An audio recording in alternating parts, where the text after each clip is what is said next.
Hello and Jai Hind everyone. I welcome you all to the Daily Class YouTube channel. So I also welcome you all to the Blue Wings FCAT 2 2026 English series. और ये हमारा episode number 4 होने वाला है। इसमें हम बात करेंगे क्लोज टेस्ट की। क्लोज टेस्ट आपका काफ़ी इंपॉर्टेंट एक सेक्शन है जिसमें से 3 या 5 या 10 क्वेश्चंस आपके आते हैं डायरेक्टली। और इसमें ऐसा होता है कि या तो आपके सारे क्वेश्चंस ज़्यादातर सही हो जाते हैं या फिर कई सारे गलत हो जाते हैं। अगर आपको अच्छे से पता चल गया तो प्रोबेबिलिटी ऐसी होती है कि आप सारे ही क्वेश्चंस यहाँ पर सही करके आएंगे। तो इस सेक्शन को सही से कर लेना काफ़ी इंपॉर्टेंट है। तो सबसे पहले मैं आपको बता दूं क्या क्या चीज़ें हैं जो आपको ध्यान में रखनी है। उसके बाद एक क्लोज टेस्ट की हेल्प से हम यहाँ पर प्रैक्टिस भी करेंगे और सीखेंगे एक्चुअली आप कैसे उन चीज़ों को अप्लाई कर सकते हैं। तो सबसे पहली चीज़ आपको क्या करनी है? सबसे पहली चीज़ आपको ये करनी है कि आपको यहाँ पर रीड करना है पूरे पैसेज को, है ना। Read the complete passage. इस पूरे पैसेज को अगर आपने कंप्लीट कर लिया, अच्छे से रीड कर लिया, इसका मतलब आपको यहाँ पर सेंट्रल थीम पता चल जाती है, आपको यहाँ पर टेंस पता चल जाता है, ठीक है।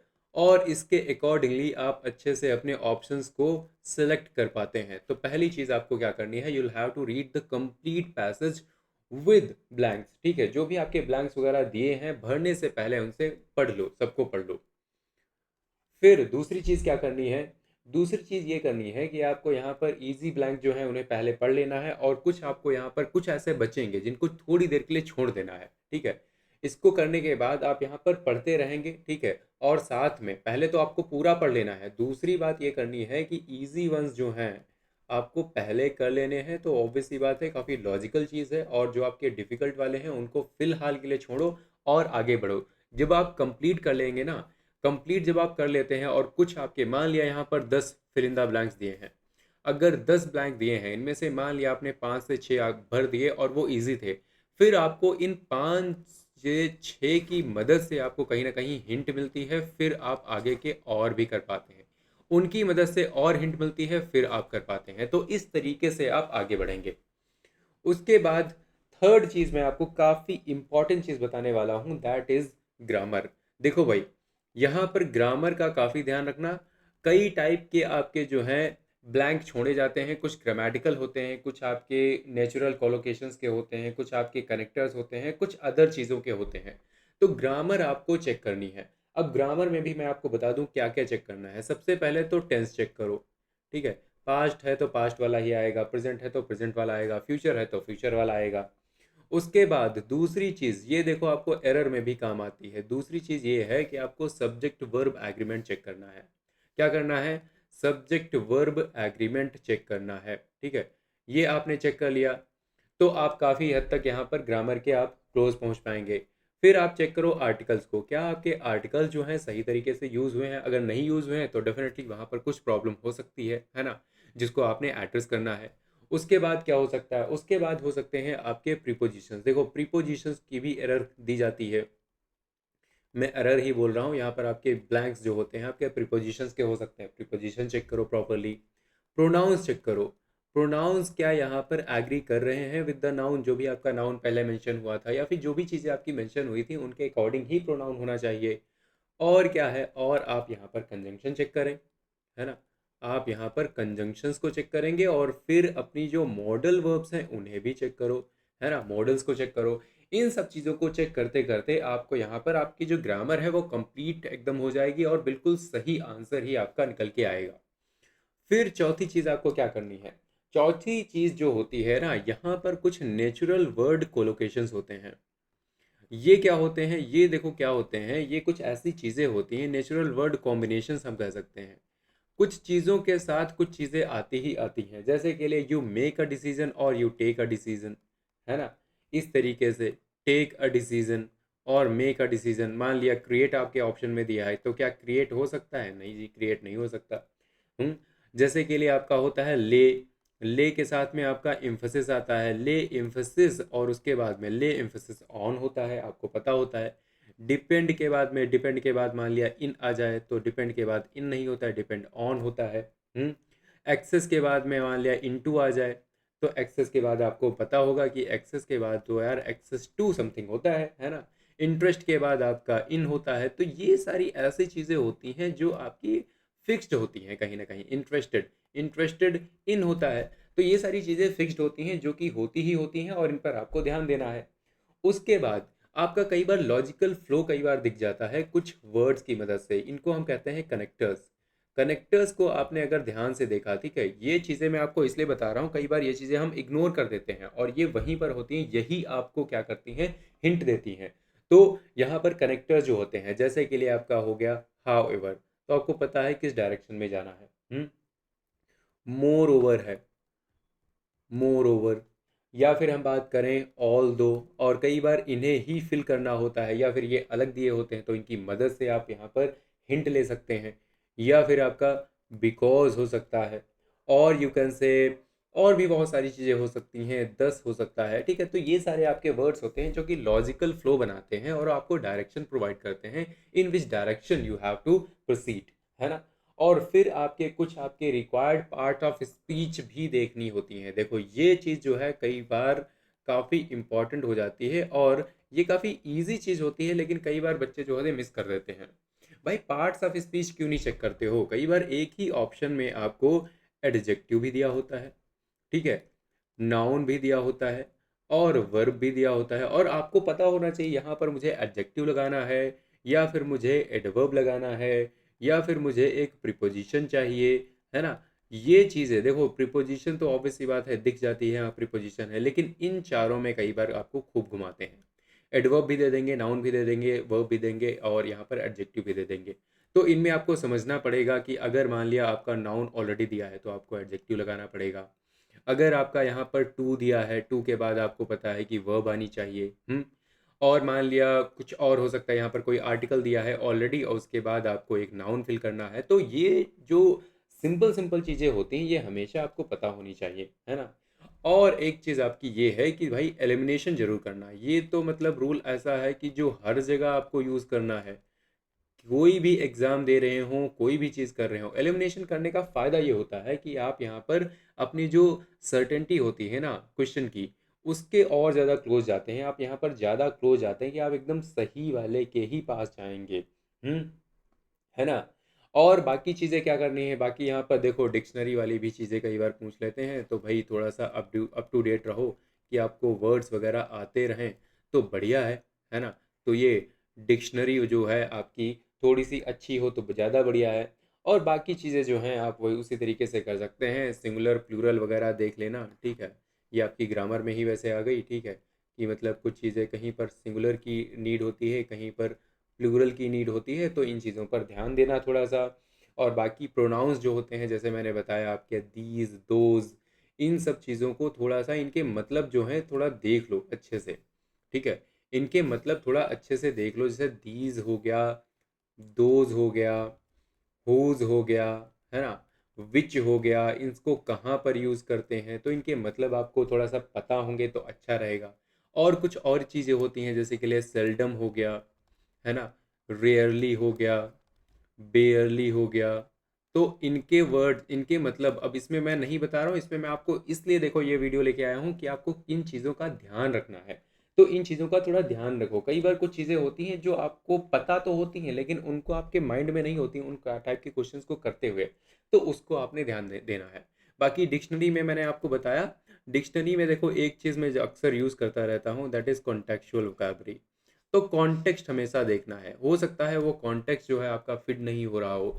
जैसे कि लिए सेम चीज़ में स्कॉल्ड भी दिया है, रेप्रिमांड भी दिया है, और ये सीन है आपका किसी ऑफिस का, तो आप कहेंगे नहीं यार ऑफिस में रेप्रिमांड ज़्यादा अच्छा लग रहा है और स्कॉल्ड मुझे थोड़ा सा अनऑफिशियल लग रहा है, थोड़ा सा इनफॉर्मल सा लग रहा है, तो इसको हटा देता हूँ।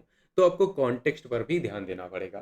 तो ये कुछ चीज़ें हैं जो आपको मतलब ध्यान में रखनी है, अगर ये चीज़ें करोगे तो ऑब्वियसली आपके जो क्लोज टेस्ट है बहुत अच्छा जाएगा, बहुत सही जाएगा। अब इन सारी चीज़ों को थोड़ा सा प्रैक्टिस में लाते हुए ये वाला अपना क्लोज टेस्ट देखते हैं एक, जो है। हम्म, चलो भाई, इसको सॉल्व करते हैं, समझते हैं कैसे करोगे। शायद मुझे जूम करने की ज़रूरत है, कर लेता हूँ, है ना, कुछ लोगों को नहीं दिखेगा। सो सबसे पहला काम मैंने बताया आपको रीड करना है। अगर आपको रीड करना है तो पूरा रीड करो, और कैसे रीड करोगे वो मैं बताता हूँ। It is increasingly dash that learning levels within many countries are highly unequal. This dash be happening because of institutional features of school systems such as early streaming, regional diversity, dash expenditure, or political engagement dash equals to access to education and non-equitable access to different types of providers among the developed countries dash with more equal learning outcomes dash have better average learning outcomes dash that appropriate interventions in the education, okay, sector may have positive effects on both equality and the quality of education. Economic inequality is associated with the distribution of dash skills among adults, although the direction of causation is unclear. Arguably, dash society will ever reach total equality in the total learning or learning outcomes of every individual. Dash in learning outcomes may depend on individual ability and motivation as well as the type of background one comes from and the types of resources one has access to. अब आपको लगेगा ये पढ़ लिया मैंने तो फिर मुझे क्या आइडिया लग गया, अभी मैं बताऊंगा आपको क्या आइडिया लग गया होगा। ठीक है, बहुत सी चीज़ें हैं जो आपको इनडायरेक्टली पता चल जाती हैं, बस उन पर थोड़ा ध्यान देने की ज़रूरत होती है। मैंने यहाँ पर मॉडल भी लिखा था ना, अभी बताऊंगा। तो सबसे पहला है it is increasingly recognised, recognise, recognising, being recognised. तो आप यहाँ पर सिंपल सी कह सकते हैं कि आपका इट इज़ है, इट इज़ रिकग्नाइज तो नहीं होगा, it is recognising that learning. तो ये आपका कहीं ना कहीं देखो पैसिव में आना चाहिए। अगर ये पैसिव में आना चाहिए तो ये भी नहीं होना चाहिए। इट इज़ बीन रिकग्नाइज्ड होता नहीं है, इट हैज़ बीन रिकग्नाइज्ड होना चाहिए था, ये भी नहीं होगा। तो यहाँ पर देखो प्योरली आपकी ग्रामर टेस्ट हुई है। It is increasingly recognized that learning levels within many countries are highly unequal, right? फिर आपका है this ought to, should, must, may। तो this ought to be happening ये तो आपका लग रहा होगा कि ये तो नहीं होना चाहिए, ठीक है, क्योंकि यहाँ पॉसिबिलिटी बताई जा रही है, राइट। अगर पॉसिबिलिटी बताई जा रही है तो ये नहीं होगा, पॉसिबिलिटी बताई जा रही है ये नहीं होगा। अब मे या मस्ट में से कुछ हो सकता है। अब आप कैसे बताएंगे कि मे या मस्ट होगा? देखो इधर देखो ध्यान से, यहाँ पर क्या लिखा था, सेक्टर में हैव, सेक्टर में हैव। तो आपको यहाँ से आइडिया लेना है कि अगर यहाँ पर कोई भी सर्टेनिटी नहीं है, आगे चल के कोई भी सर्टेनिटी अगर नहीं दिख रही है, मतलब अनसर्टेनिटी है, मैंने सर्टेनिटी लिख दिया, अनसर्टेनिटी है, तो यहाँ पर भी वही सही होना चाहिए क्योंकि आपकी वही टोन होगी पूरे पैसेज में। तो ऑब्वियस सी बात है मे होना चाहिए, may be happening because of institutional features of school system such as early streaming, regional diversity. अब रीजनल डाइवर्सिटी इन होता है या रीजनल डाइवर्सिटी ऑन होता है, आप मुझे बताओ, या फॉर होता है, क्या होना चाहिए? तो काफ़ी आई बिलीव ईजी सा है कि रीजनल डाइवर्सिटी क्या होगा, रीजनल डाइवर्सिटी इन एक्सपेंडिचर होता है, क्या होना चाहिए, इन एक्सपेंडिचर होना चाहिए, है ना। यहाँ पर आपकी प्रिपोजिशन चेक हुई है। नेक्स्ट है यार, और पॉलिटिकल इंगेजमेंट, अनइक्वल एक्सेस या इनइक्वल एक्सेस, और इनइक्वालिटी एक्सेस या फिर इक्वल एक्सेस। तो यहाँ पर सबसे पहली चीज़ आपको क्या समझनी है, इनइक्वालिटी। इनइक्वालिटी आपकी होती है एक नाउन, तो नाउन तो आपको यहाँ पर चाहिए नहीं, तो इसको हटा दो, ठीक है, इसको क्या करेंगे, हटा देंगे। इनइक्वल जैसा कोई वर्ड होता नहीं है, इसको हटा दो। अब यहाँ पर हम नॉन इक्विटेबल की बात कर रहे हैं, यहाँ पर हम अनइक्वल चीज़ों की बात कर रहे थे ऑलरेडी, तो आपका अनइक्वल आना चाहिए, इक्वल तो आएगा नहीं। तो दो को आपने ग्रामर की मदद से हटाया, एक को हमने लॉजिक की मदद से हटाया, क्योंकि ऑलरेडी आप यहाँ पर चीज़ों को अनइक्वल तरीके से देख रहे हैं कि कंट्रीज में हाईली अनइक्वल है, तो अनइक्वल एक्सेस टू एजुकेशन ही बोलेंगे। And non equitable access to different types of providers among the developed countries, okay, among the developed countries, these with more equal learning outcomes or those with more or that with more or some with more, क्या होना चाहिए, 115। अब guess करो अच्छे से, देखो these with तो होगा नहीं, दोज विद हो सकता था, है ना, ये आपका लॉजिक कहता है।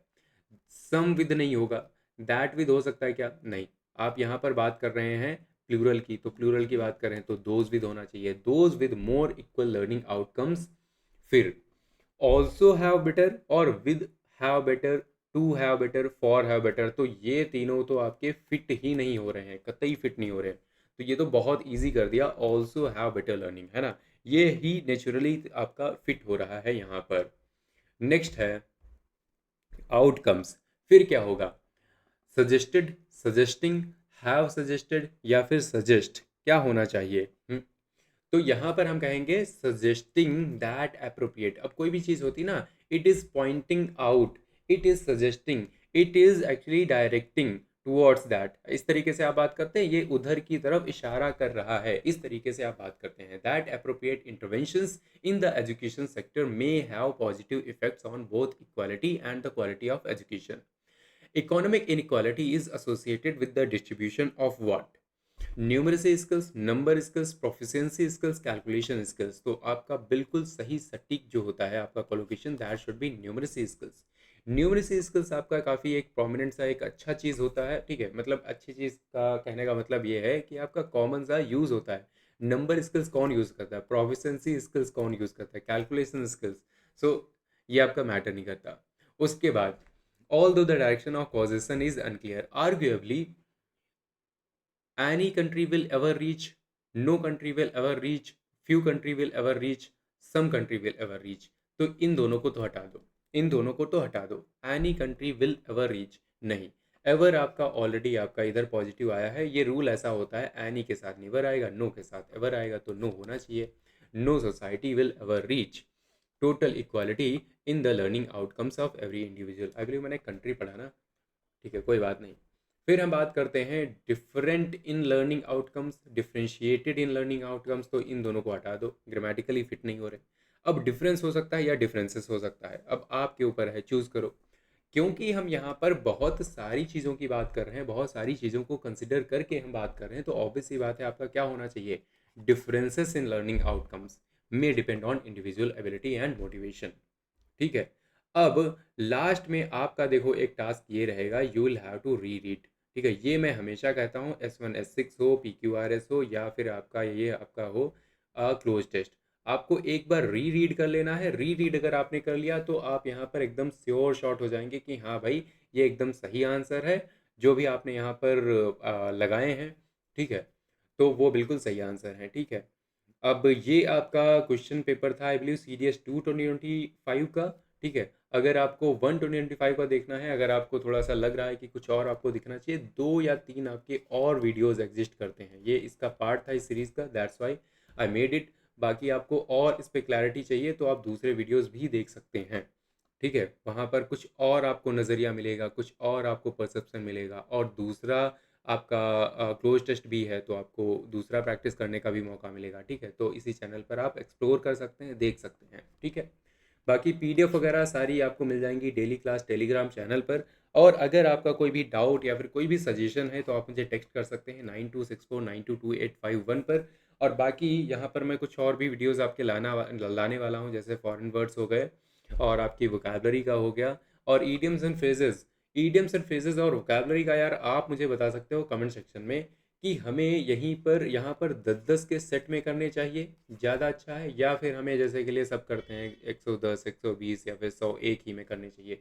ये मुझे आप कमेंट सेक्शन में बताएंगे। ठीक है, कि कैसे हमें वोकैबलरी और ईडियम्स एंड फ्रेजेस और वन वर्ड सब्सटीट्यूशन जो होते हैं करने चाहिए। ठीक है, मुझे ज़्यादा इम्पैक्टफुल जो तरीका लगा वो मुझे ये 10 वाला लगा, क्योंकि मुझे लगता है कि इसमें आप ज़्यादा आसानी से चीज़ों को लर्न कर सकते हैं, एब्जॉर्ब कर सकते हैं, रिटेन कर सकते हैं।